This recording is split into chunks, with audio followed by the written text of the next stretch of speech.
ضروری بات، اگر آپ بیوٹی ٹپس، ٹوٹکے، اسلامی کہانیاں اور مستند قرآنی وظائف حاصل کرنا چاہتے ہیں تو ہمارے چینل کو سبسکرائب کریں۔ ایک باپ اپنے بیٹے کے ساتھ جا رہا تھا۔ اس نے راستے میں آم کا باغ دیکھا جس میں پکے ہوئے آموں سے درخت لدے ہوئے تھے۔ بچے کے باپ کی نیت میں فطور آ گیا۔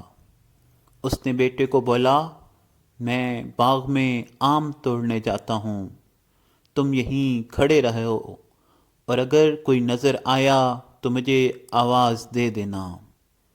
اور باپ باغ میں آم چوری کرنے چلا گیا۔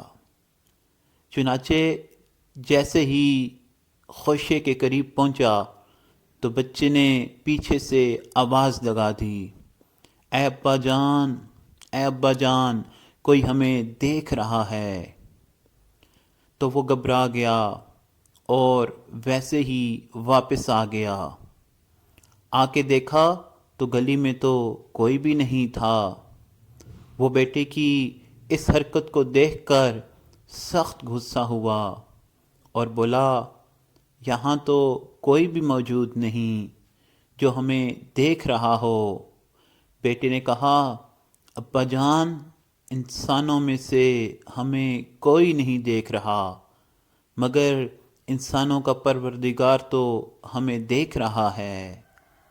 چھوٹا بچہ 10 سال کی عمر ہے تقریباً، اس کا بھی یقین ایسا بن گیا تھا، اور یہ یقین خود بخود نہیں بنتا، بل ماں باپ بناتے تھے۔